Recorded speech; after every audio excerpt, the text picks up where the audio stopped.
Hi, everyone. I'm Karen MacNeil. Welcome to Wine, Food, and Friends. And today we have the pleasure of talking with Nicole Marchesi, such a good Italian name, Marchesi, who is the winemaker of Far Niente winery here in the Napa Valley. Nicole, thank you for joining us. My pleasure. Yeah. I want to start out, I love asking winemakers this question. So I want to start out by asking you something that is utterly simple, but why do you drink wine? Why do I drink wine? Um, for a variety of reasons. I drink wine because number one, I like the taste. I think it's really delicious and super yummy, and I like the feeling of relaxing at the end of the day with a glass of wine, and I like that wine is meant to be shared, and that there's a sharing opportunity and connection with people over a glass of wine. Yeah, it's such I mean, I think we who work in the wine business every day sometimes forget how elemental but incredibly important that aspect of sharing is. 100%. Um, I've been at Far Niente now for 21 years, which seems like it has flown by. It's an incredibly long period of time. And I have a team in my cellar, many of which have been here for over 20 years. And when I stop and I think about the connections with these people that have been part of my life for 20 years, that's a really long time. And that we've made wine together, we've experienced harvest together. Um, it just reminds me how many people it takes to make one bottle of wine, and that's really special. And it's something that isn't easily seen, when you I always think when you go into a bar, and you watch the bartender make a cocktail and they're shaking and pouring and then wine seems very staid by comparison. You don't Hmm. see all those hands, both in the vineyard and in the winery.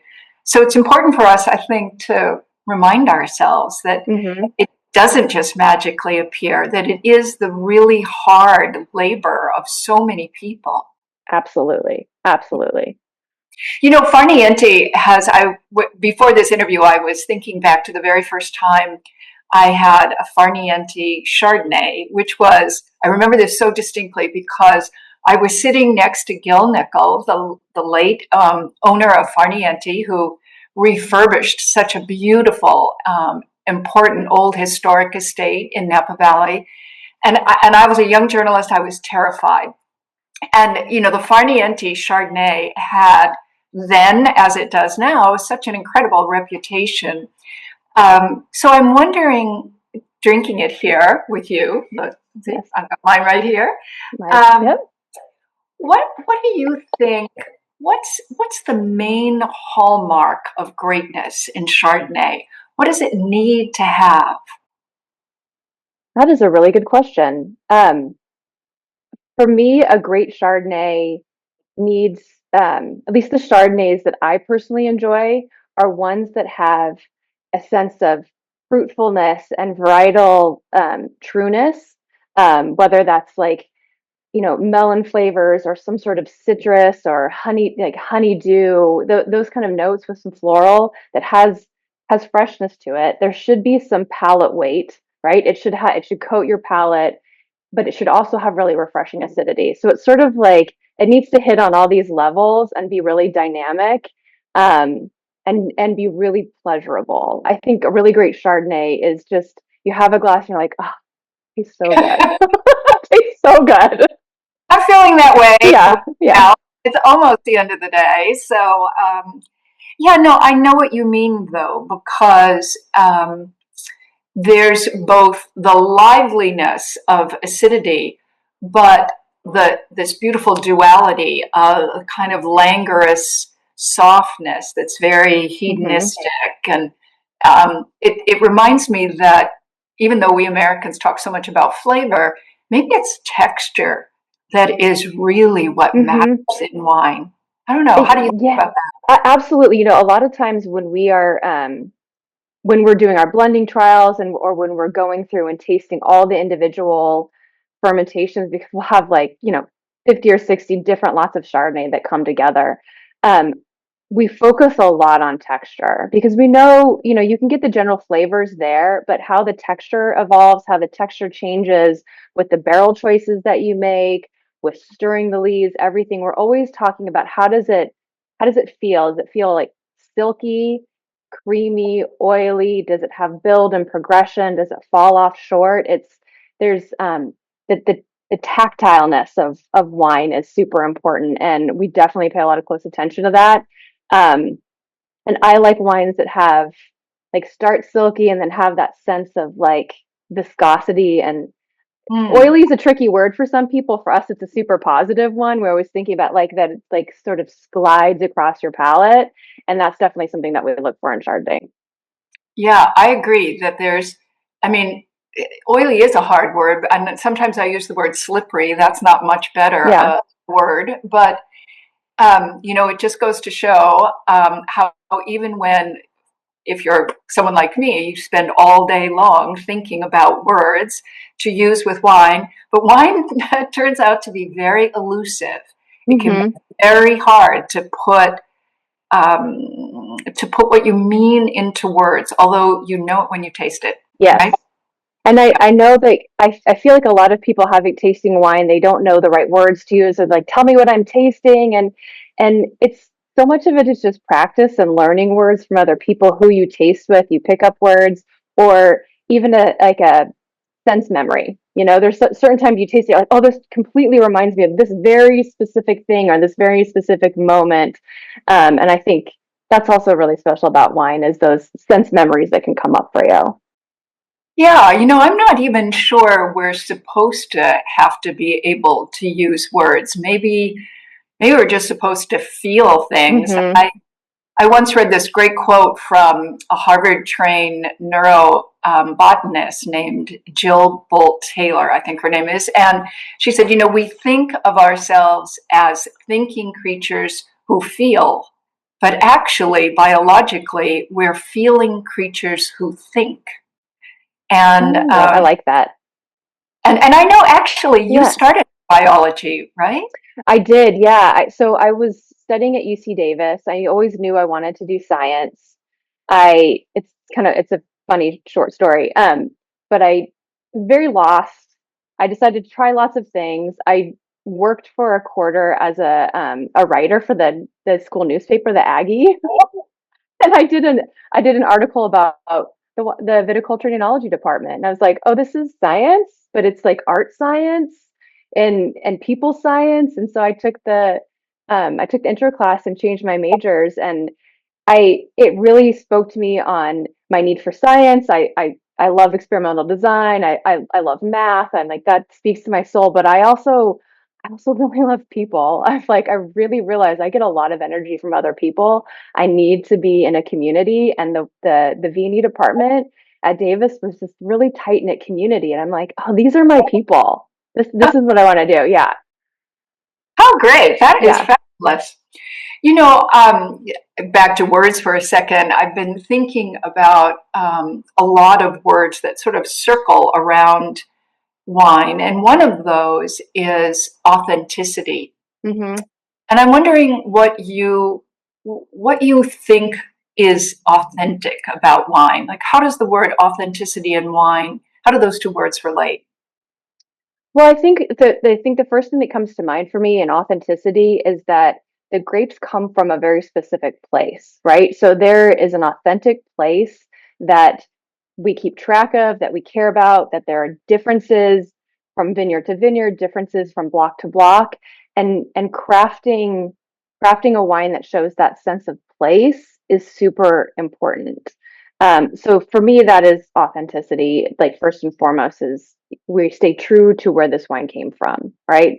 And then um, and then I think authenticity also takes into every step along the way, the decisions that you're making, not to try to force a wine, like square peg round hole kind of thing, forcing a wine to be what it isn't, that you're leaning into what that vintage gave you, what the site gave you. and leaning into what you're offered. And our job as winemakers is to capture the essence of a vintage in a place and show the best of what it has to offer. I mean, there's obviously should be consistency and similarities across vintages. And if you've got consistent farming, consistent sourcing, consistent people in the winery, you should have, consistency. But our job is to sort of harness the special things about each vintage too. And that I think is really authentic. We're not making Coca-Cola every year. Like we're making a new product every year. Yeah, it's a double-edged sword vintage though, because Hmm. sometimes people, I remember actually once saying of all people, Kermit Lynch holding up a bottle. Is this a great vintage? And he came back really quickly and he said, "Good for what? Good for steak? Good for Yeah. oysters? Good for sex?" I was Yeah. just, um, and after that, I realized that over time I'd come to think of wine, think of vintage more as sort of the mood of the wine. Mm. Is it in a boisterous mood? Is it in an introverted mood? Is it shy? Is it going to become more dramatic later? But when you think of it that way, there's nothing that is classically good or nothing that is classically bad. It's just seeing a wine as you might see another person in different moods. Yes, absolutely. Yeah, I love that. Yeah, I know Yeah. it's making me think like of the the best vintage I feel like I'm the most proud of is our 2011 Far Niente Chardonnay because that was the first vintage. And I'd been winemaker for 2 years, and it was cold and wet and rainy, and it was an eye-opening experience for me of being able to make Chardonnay that was maybe less ripe but still beautiful. And I loved that challenge. It was really hard. We worked really hard that year, and I just love the way that wine really captured the essence of the coolness and the it's not austere, but it's just a little bit more mineral driven and fresh and lively. And I'm really proud of that one. And that one was definitely a very specific time and place wine. Yeah. Yeah, I remember that too. And I love those 2011 wines because they were utterly precise. Hmm. And I love it when wine, if wine is a sound, I like it when it's like sort of the equivalent of the sound of a church bell. Very precise, very exact. Um, yeah. If you were in charge of the whole wine industry in all of America, what would you change? What could the culture of wine in America do a little bit differently? So, interesting discussion I had recently with my assistant, and then actually another vintner and barrel supplier, talking about generational sharing of wine. Right? I I feel like sometimes in marketing, in our wine marketing, we talk about okay, we're gonna market to the boomers, we're marketing to Gen X, we're marketing to millennials, like we're putting people in specific groups to market to. Where why don't we say like we're marketing to people, and we should say like what's special about wine is that enjoy it with your grandparents, enjoy it with your parents, like grandparents, bring your young adult grandchildren, expose them, and how much connection that we can make across families and across generations, I think would be really special. I was just really think because I enjoy wine with my parents. I think that has been really really special for us. Or to share, yeah, to share with my aunts and uncles, and just like that cross generational sharing would be, I think, would maybe make it a little bit more part of our daily life, right, as families. Yeah, it's such a good idea. And I'm reminded of there's a writer in the Pacific Northwest whose name is Paul Griegut, and Paul wrote me an email a couple of months ago and said, "Wouldn't it be great if every person over 50 in America who has some bottles of wine in a cellar or a closet somewhere, if they took out several of those bottles every year, 25 of those bottles, let's say, and specifically found someone 25 to 30 years younger than them and shared those bottles.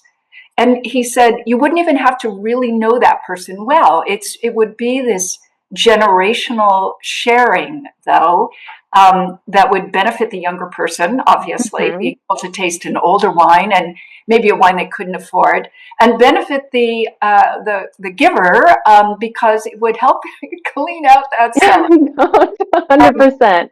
yeah. So Yeah. What a yeah, great idea. That is a fantastic idea. yeah.